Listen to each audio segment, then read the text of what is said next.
This is our instructional video on how to wash your bespoke Caucasian hair wig using equipment for salon-like results. We're going to start with a suction stand for inside of your sink, either a long one or a short one depending on the length of your wig, a styrofoam head, shampoo and conditioner, a leave-in conditioner for after the wash, a comb, a brush, 2 T-pins, and a towel to dry the wig. All right, let's go. By gently brushing the wig from tip to root, we're always starting at the bottom of the wig, making sure not to tear any hair out unnecessarily, getting out the tangles and not tightening them. It's really, really important that the wig is thoroughly brushed before we wash it. After we finish brushing the wig, we're going to secure it onto the styrofoam head very carefully so no hair is tucked inside the wig, and being gentle with that lace not to stretch it out. Now we're going to take 2 T-pins and we're going to place them around the earpiece of the wig. We want to make sure that we're not poking any pins into any part of the lace or wherever there's handwork. Now we're going to place the suction stand into the sink. Place the rubber on the bottom of the sink and give it a nice big push, and it's secure and ready to hold your wig.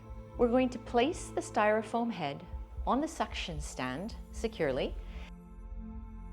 Let's get the water just right, warm and gentle, not too hot. Now we're soaking the wig thoroughly.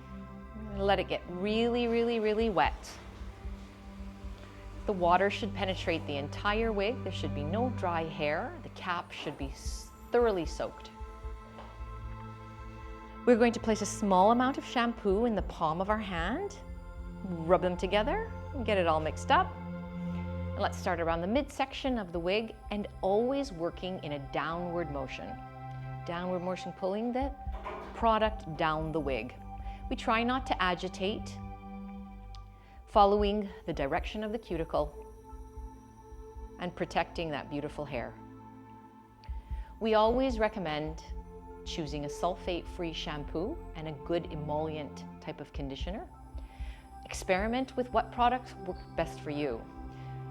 Bespoke wigs made with Caucasian hair come in all kinds of colors and hair porosities and textures, so the right product is very, very much unique. Experiment and see what feels right for you. We're going to be rinsing everything out, not leaving any residue, just a nice, fresh, clean wig.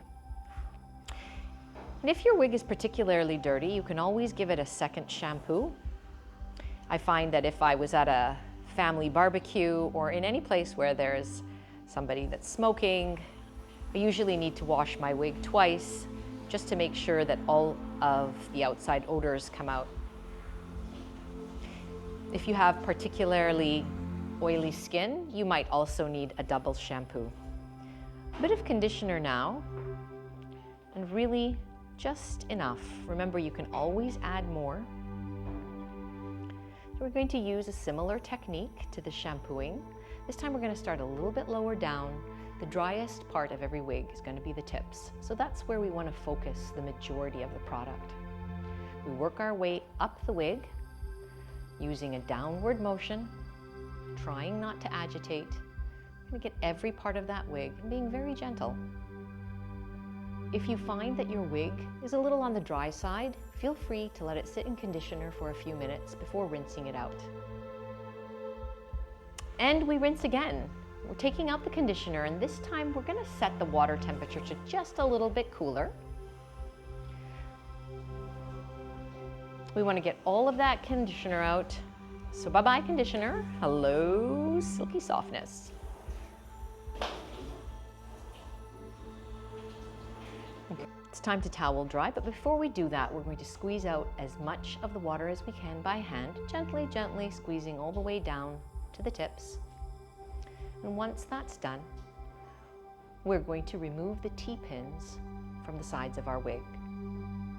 Whenever we're removing the wig from a styrofoam head or placing it on a styrofoam head, we always want to be really mindful of the lace front. Never dig your fingers under the lace front. And carefully wrap it in a towel. And a little more squeezing just to take out the excess water. Nothing too intense. With the wig still damp, we brush gently. want to keep this wig nice and smooth and knot free. We always want to brush the wig from the tip to the root, moving very gently, not tugging too hard.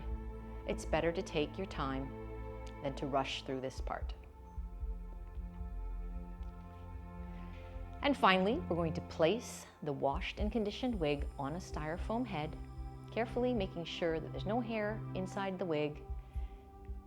And then we're going to use our T-pins to secure the wig.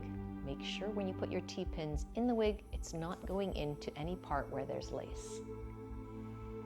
Both sides are firmly secured and the wig is sitting on the styrofoam head flush. We're going to finish with some leave-in conditioner.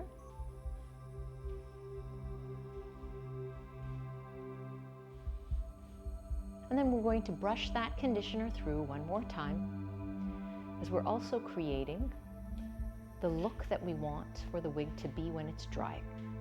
This particular wig, we want it to look really, really flat and natural. And so we're going to focus on just keeping everything smooth, no scrunching, no fluffing. We're going to finish with a comb, taking the comb and brushing the top of the wig really, really flat. We're using a tail comb here. The tail of the comb is a really, really useful tool to remove any hair that may get caught underneath your lace front. Putting a finger under the lace front is always a no-no, and the thin little tail of the tail comb is a great way to take hair out from under the lace in case it gets trapped there. And we're done.